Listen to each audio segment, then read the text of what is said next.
खेसारी जी ने बोला था बाबू तुम्हारे साथ गाऊंगा, मैं जरूर गाऊंगा। तो जी हाँ दोस्तों, आप सभी को बता देना चाहता हूँ, खेसारी लाल यादव ने 3-4 साल पहले रांगिनी विश्वकर्मा से वादा किया था कि मैं तुम्हारे साथ गाना गाऊंगा।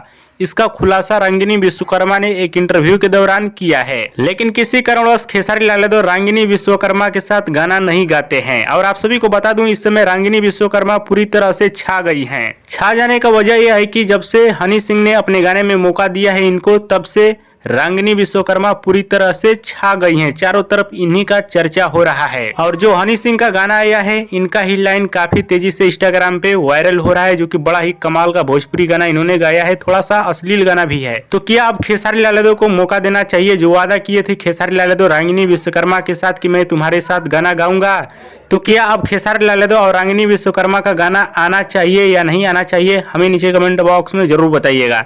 लेकिन खेसारी लाल यादव ने वादा किया था कि आपके साथ मैं गाना गाऊंगा, तो यह वादा भी पूरा हो जाएगा अगर खेसारी लाल यादव गाना गा देते हैं। तो वीडियो पसंद आया तो लाइक करें, कमेंट करें, शेयर करें, सब्सक्राइब करें। धन्यवाद।